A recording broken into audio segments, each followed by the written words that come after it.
Finaritra avokoa isika rehetra mahita amin'izao masivotona izao izara hafatra fohy ho antsika rehetra amin'ity anio ity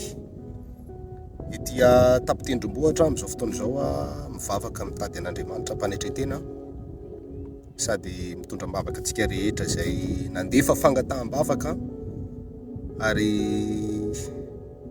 miezaka manova ara-panahy ihany koa satria fotoanan'izany zao vanim-potoana farany izao. Ny zavatra tiako zaraina amintsika dia zavatra fohy ihany. Matetika isika miasa saina amin'ny lasa antsika hoe tena tsy nahomby mihitsy tamin'iny lasako iny, nisy zavatra tsy nety tamin'iny lasako iny, be dia be ny manamelo tena noho ny amin'ny lasa nataony, noho ny amin'ny lasa vitany.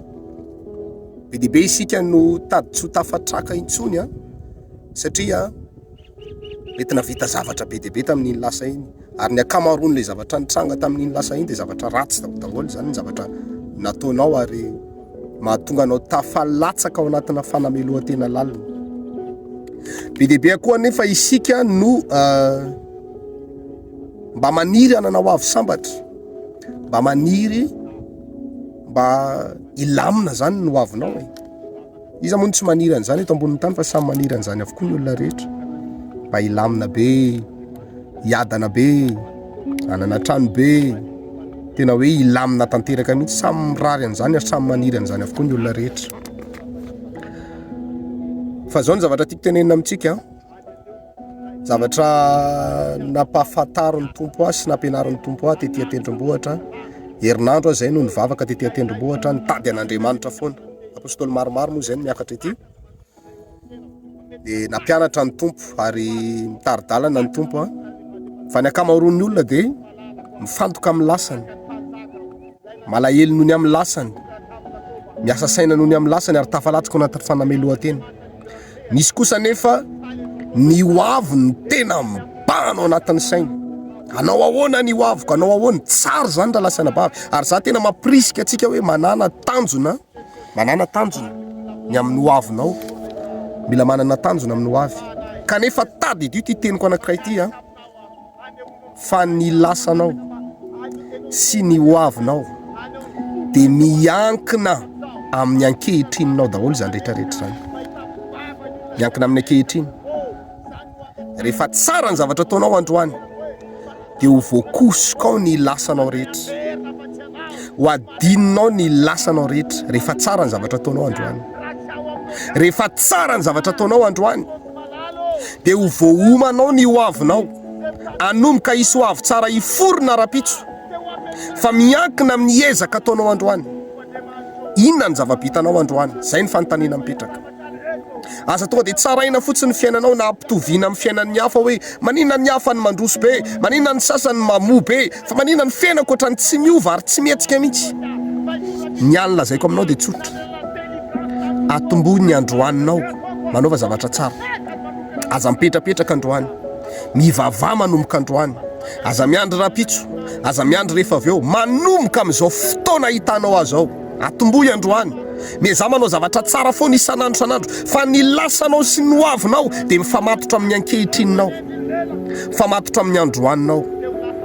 Aza marary andoha amin'ny lasa tsony ary aza makareti-tsaina amin'ny hoavy, fa ataovy tsara ny androany. Io andro men'Andriamanitra anao io, na mamay be ny andro androany, na mangatsika, be dia be amintsika mety efa mangatsika, mety misy laneige mihitsy ary, be dia be kosa miakatra ny température tena mafana, be dia be ny zavatra iainantsika eo anatin'ny tontolo andro anankiray. Fa za eto mampirisika anao, manaova zavatra tsara, manaova dingana androany, aza miandry rapitso, aza manofonofo fotsiny, fa tombohy androany.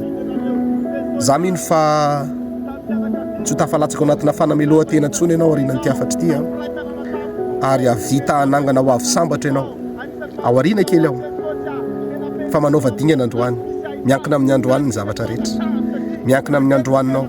Zay zavatra zay nampianarin'ny tompo anazy, zay no mahatonga tsy hoe kory mbola tsy nivavaka hatramin'izay, na hoe efa navita be taloha dia tsy mahavita intsony amin'izao, fa na hatramin'izao taona 420 maraparan'izao ary dia mbola miezaka mitady an'Andriamanitra mivavaka mafy tena mivavaka mafy tena mivavaka mafy ny tenanay mba hisy impact na hisy fiantraikany amin'ny fiainanareo aloha voalohany indrindra dia avy eo amin'ny fiainanay ihany koa satria ny antom-pisiana mpanompon'Andriamanitra dia mpanelanelana anao sy Andriamanitra. Rehefa misy programa n'Andriamanitra tiany ho tanterahana dia mampiasa anay mpanompon'Andriamanitra izy mampita an'izany amintsika rehetra.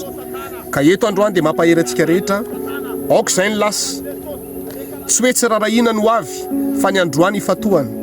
Ataovy izay apetiny androany, manaova zavatra tsara androany, aza manisy zavatra ratsy mihitsy, aza miaina amin'ny zavatra ratsy mihitsy, aza manota mihitsy androany ny rapitso, ny rafakapitso, izay androany izay ankehitriny atrehanao rehetra dia zavatra tsara atao, manaova foana, mitady ava foana. Raha tsy anasa ianao mivavah androany dia mitady asa rehefa avy eo, fa aza mipetraka fotsiny, aza misaintsaina ny lasa za taloha dia nanana vola be ohatra zao, za taloha dia niadana be ohatra zao, za taloha dia ohatra zao. Taloha zany, fa ny androaninao, ny iainanao androany ataovy tsara, afaka miova ny zavatra rehetra.